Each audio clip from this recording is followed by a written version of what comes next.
Friends and viewer, let us come towards Eastern philosophy.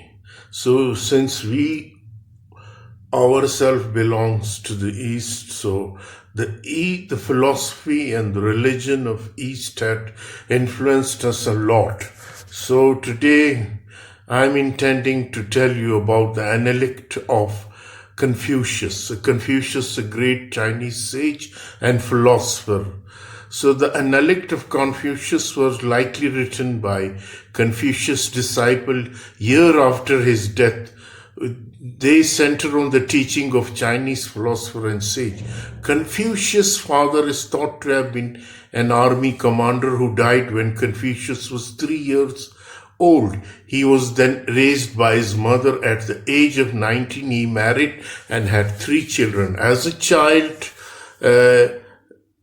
Confucius belonged to a social class between the aristocrat and the commoner, and he went to school for commoner where he learned the 6 arts, the rites, common cultural practices, music, archery, charioteering, calligraphy, and mathematics. Of these, he went on champion the right music and philosophical teaching. Confucius is said to have worked in various governmental posts while informally giving philosophical and ethical teachings. Around 500 BC, he had acquired significant recognitions of these teachings and was appointed governor of a small town. Confucius died at natural causes in the early of his 70s. So, Analects, we are talking about Analects. This is one of the best Analects of Confucius. It is written about 479 to 450 BC.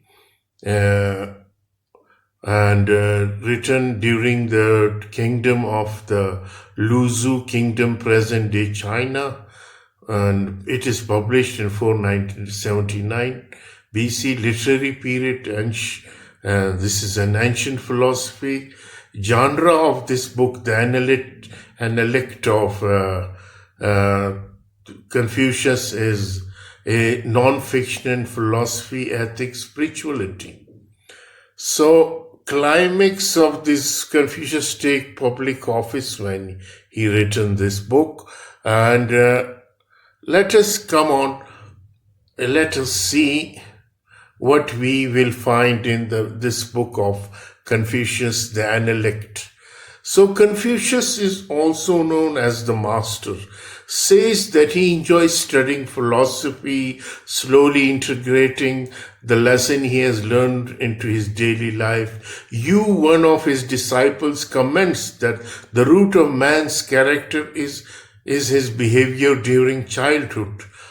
If during childhood a boy is obedient, he will grow into a man who has respect for his superior and does not instigate rebellion. Indeed, the master believed that respect for one's parent is of the utmost importance.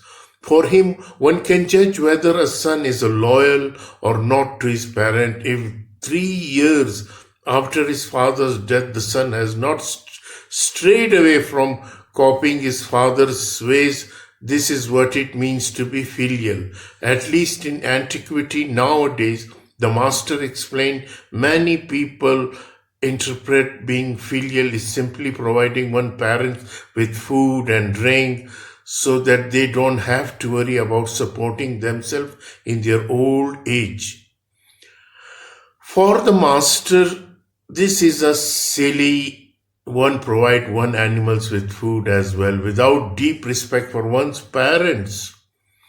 Then providing them with food is essentially offering him the same treatment the one offer one's animal. Parents need to be treated with reverence.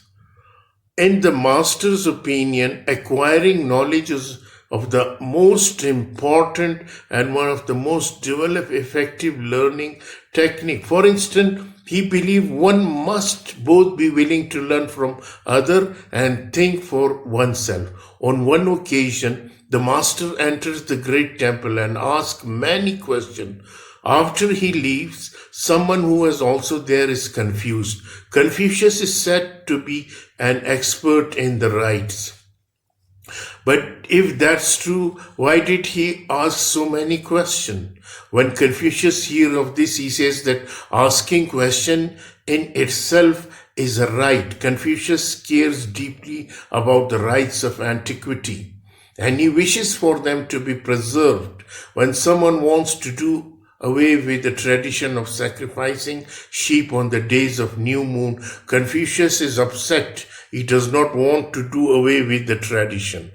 For Confucius, cultivating the quality of benevolence is one of the utmost importance.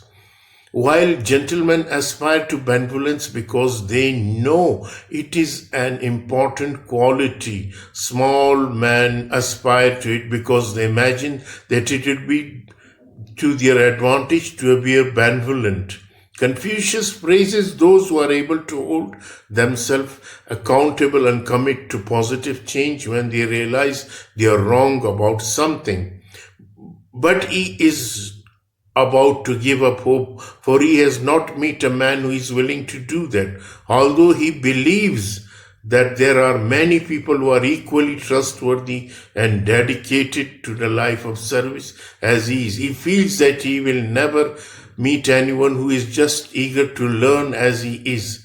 He believes that men who strive to be integrating, and those words are cunning, are never likely to achieve benevolence. When the master thinks of himself, he fears most of all not succeeding at his attempts to cultivate the virtue through deep understanding of what he has studied. For him, benevolence is the only achieved through overcoming oneself. And a person can overcome themselves through dedicated observation of the rights. The master is carried to divorce acquiring material success for achieving benevolence. Confucius believed that one must use study of the rights to inform their position in public office. But if a person does not know how to apply study of antiquity, then they are not fit to take office. He believes that leaders need to be generous with their people, not overworking them or asking for unfair taxes for them. He believes that understanding the rights is crucial to one being able to participate in society in a meaningful way.